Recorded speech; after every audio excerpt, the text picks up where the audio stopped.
Shema, those are general. Now, as there are broad, the Ten Commandments, very broad foundational laws for society and for Christianity, Judaism, and things. There's also now Moses. There's a huge transition happening where Moses is giving the reins over to Joshua.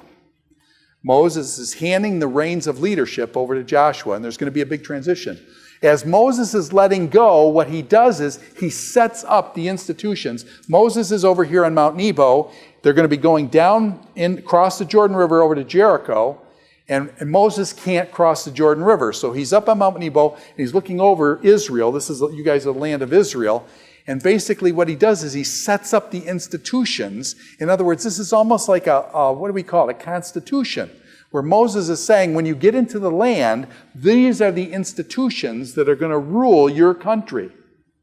And so Moses sets up these institutions in the Mosaic Law, and these are the institutions of Israel. The first institution he sets up are the prophets.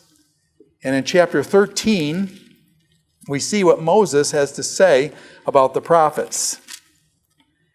He says, if a prophet or one who foretells by dreams appears among you and announces to you a miraculous sign or wonder, and if the sign or wonder which he has spoken takes place. So the guy comes to you and he announces that he's had a dream, and then he announces the miracle, and the miracle actually happens. Is the guy a true or false prophet? You still don't know, do you? Is it possible, he says, that this guy does a miraculous sign or wonder, and if the sign or wonder which he has spoken takes place, and he says, let's go after other gods, is he a true or false prophet? He's a false prophet, because what he said contradicts Scripture. What he says contradicts God's previous revelation. God said, when he says go after other gods, what did the Ten Commandments say? You shall have no other gods before me. Okay? So you know the guy's a false prophet. What happens with false prophets? He says, the Lord your God is testing you to find out whether you will love him with all your heart and soul, with all your soul. It is the Lord your God you must follow, and him you must revere or fear. That prophet or dreamer must be put to death. False prophet. Okay? Is Moses warning them that there would be prophets in the future, but that he warned them that some of them would be false prophets? Okay? What's the difference between a false prophet and a true prophet? What are the number values? How many false prophets to every true prophet? Did Israel have a lot of true prophets and very few false prophets? Or did they have a ton of false prophets and very few true prophets? Does anybody remember Elijah and the prophets of Baal up on Mount Carmel? There's 400 prophets of Baal. There's one Elijah against the 400 prophets of Baal. So this is how it goes in Israel. And by the way, if you had to summarize, what is the message of the true prophet? The false prophet was supposed to be what? Killed. What did Israel do to the false prophets? They applauded the false prophets. Who did they kill? The true prophets. What was the message of the true prophet? If I could summarize the message of the true prophet into one word, this is really crass, but if I could summarize it in one word, it would be the word what? Shuv, repent. Okay? So the real prophet gets up, he says repent to the people. What do the people do? They beat the tar out of them, okay? So that's the true prophet. Now the false prophet, there are many false prophets, and what do the false prophets say according to the book of Jeremiah? Yeah, exactly. It's all right. Peace, love, harmony, peace. And so Jeremiah says, the false prophets say peace, peace, when there is what? No peace. The ones that are always proclaiming peace and love and all these wonderful things, what does Jeremiah says? Those guys are the false prophets. The true prophet says repent. And so what I'm saying is it's really interesting, this contrast between the true and false prophets. Israel had a lot of false prophets. The false prophets, they applauded. The true prophets, they ended up killing a lot of them and doing various things. Isaiah, does anybody remember the story of Isaiah? Isaiah was fleeing from, this is rumor, it's not in the Bible, okay? So I'm not sure, you know what I'm saying? This is what legend, tradition has, but part of it comes out of the book of Hebrews. Isaiah was fleeing from King Manasseh. Manasseh was a really nasty, bad king, and Isaiah basically, this guy's bad and stuff, so he's fleeing. Isaiah's fleeing, and so Isaiah hides in a tree. He hides in the stock of a tree. And what happens is Manasseh's men catch him, seize in a tree. And so what do? They take a saw and they cut the tree in half, okay? And so actually the book of Hebrews refers to some of them were sawn asunder. That's Isaiah that writes the big book of Isaiah. Anyways, okay, let's get out of there. Okay, now the other passage that Moses brings up about the prophet is this, and this is a good passage too, in chapter 18. Moses explains what a prophet does, and he says in chapter 18, down to verse 17 here, it says, the nations who will dispossess, listen to those who practice sorcery and divination. But as for you, the Lord your God has not permitted you don't do sorcerers, you don't do divination. The Lord your God will raise up for you a prophet like me. Moses. Moses says, God will raise up a prophet for you guys like me. Okay? You must listen to him, for this is what you asked for the Lord your God at Horeb and stuff. And then verse 18, I will raise up for them a prophet like you, Moses, from among all their brothers, and I will put my words in his mouth. What was a prophet to do? The prophet had God's word put in his mouth. Therefore, the prophet said what? Thus saith the Lord. Okay, is that how much of the prophets say? This is an old King James way of saying it. Thus saith the Lord. Because God put his words in the prophet's mouth. The prophet spoke for God. That's what prophemi means. He speaks for God. He speaks in place of God, the prophet does. And Moses says, God's going to raise up a prophet like me. When Jesus comes along, does anybody remember what the Jews asked Jesus? They said to Jesus, Jesus, who are you? Who are you, Jesus? Are you the prophet? What is the prophet? Who is the prophet? The prophet comes right out of here from Deuteronomy chapter 18. God told them that he would raise up a prophet like Moses. And so they asked Jesus, are you the prophet who is to come? Or are you the Messiah? Are you the son of David? Or who are you? Are you the prophet? So this passage gave some expectation that the Jews were expecting the prophet to come up, that God would put his words in his mouth. And they asked Jesus, are you the prophet? Jesus said what? No. Okay. And so anyway, so it's an interesting passage there. Here's a second institution that Moses sets up back in chapter 16. Actually, 16 verse 18 is a second institution, and this is the institution of the judgeship. Now, by the way, was Moses a prophet? Yeah, Moses was a servant of the Lord. He's a big prophet in the Old Testament. Moses is among the best, the biggest. And was Moses also a judge? Does anybody remember in the book of Numbers that God took the spirit off him and put him on the 70, and then 70 people judged because Moses was judging all the people and he got just weighed down by that? And so here, he gives some instructions for judges. He says, you're going to have judges. And in Deuteronomy chapter 16, verse 18, he says this. Appoint judges and officials for each of your tribes in every town. In every town. Was justice to be local? Was justice to be local? Every town was to have a judge. Why would you put judges in every town? So that justice is accessible to the people. Every town had a judge so that you know what I'm saying, so that you didn't have to run 20 miles to get justice. It was in your own local locality. So he says, put a judge in every town that God is giving you, and they shall judge the people fairly. Do not pervert justice or show partiality. Do not accept a bribe. So the big thing for the judge was that a judge was to positively judge fairly with justice, and negatively, the judge was not to accept a bribe.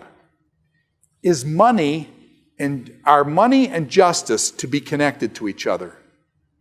Or what does the scripture say? Money and justice. Should money and justice be connected, or should they be disconnected?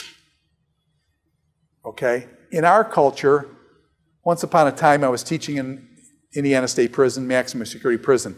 Guys were sitting in a class, and I came up and I said, well, in America, it's really good in America, because in America, bribing, you don't bribe judges in America and stuff. Guess what those guys did in prison? They laughed at me. They said, you want to know the judge, you want to know how much? And now you say, well, these guys are on prison probably because they were bribing it. Okay, but what I'm saying is money and justice connected in America? The honest truth is, Let me tell you a story of one of my friends. He was in prison. He was in prison supposed to be for 15 years. He had been in prison for 8 years, okay? He swore he was innocent, absolutely swore he was innocent. A lawyer then came to his parents. He came to his parents, and they said, for $20,000, we've got a technicality that can get your son out of prison. How many of you, if you were parents, would pay $20,000 to get your son out of 8 years of prison, maximum security prison? Would you pay the money?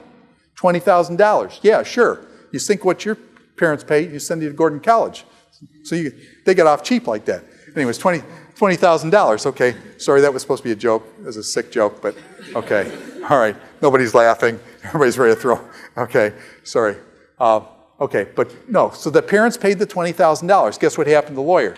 He comes back to them and says, I almost got this case, but we're going the wrong direction. I found another direction, another $20,000, and I can get him out. I can do it. Question, did they come up with a second $20,000? They came up with a second, and then when the second was hit, he came back a third time. This is the honest truth. Came back a third time and said, I've got it now. I've got it nailed. 20 more thousand, I can get him out of jail with $60,000. Question, do you know what those parents did? They went out and took a mortgage, a second mortgage on their home to get money to, guess what?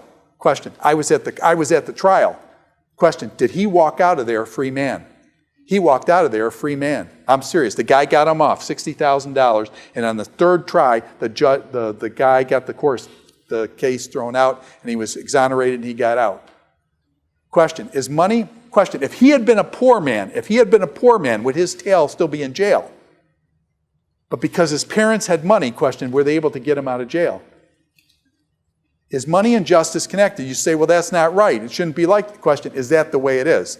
It's one of my favorite songs. It's called That's Just the Way It Is. That's just the way it is. And that's the way it is. Okay? Now you say, well, that's just your friend. That's my friend here in Indiana State Prison. From my generation, we only have to say 2 letters. Is money and justice connection? Just 2 letters. O-J. I'm sorry. That's my generation. That's my generation. Question, is money and justice connected? Is money and justice connected? If you're a poor person, does your tail go to jail? If you got money, do you get out of jail? Is that pathetic? What happens if you're a celebrity? You're a celebrity and you do something wrong. Do you get passed by, it didn't really mean it and it was all, and so you get we don't really put you in jail. We'll give you, let's see, what do they call that? Community service. We won't put your tail in jail. You'll get community service because you're a celebrity and you didn't know any better. And you were maybe, who knows what you were on. And so therefore we'll let you go. Okay? And what happens if you're really a celebrity and you've become famous because of your case? And once you become famous, will you get some of the best lawyers in the country seeking you out because you're so famous to get you off, and they are a defense lawyer, and they get you off? Can you even, I better not even say it, can you get away with murder and walk? Yeah, and you write a book about it, you make $1 million. Okay, or make a movie on it and that kind of stuff, okay? Does something in your gut tell you that in America something's wrong with this justice system? Okay, what I'm saying is Moses says money and justice should not be connected. Money and justice, there should be no bribing, the money and justice should not be connected. What I'm saying is, it seems to me in our culture, money and justice are connected. And I could give you, believe me, I could stand here and tell you case after case after case. Actually, one of them even happened to me. And it was right in my face, and the guy just laughed at me because he knew I didn't have enough money to make it right because it would have cost me $10,000, $20,000 to make it right.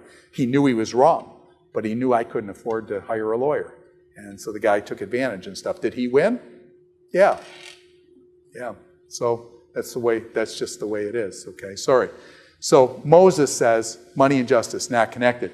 Moses also says, hey, you guys, set up cities of refuge. And so East Bank over here in Jordan, set up some cities. 3, set up some cities over here on the west bank of the Jordan, in these places. And then if you kill somebody accidentally, suppose you're out with an axe, this is a classic example, you're out with an axe head, and all of a sudden the axe head flies off and hits somebody and kills somebody, then you run where? Where do you run?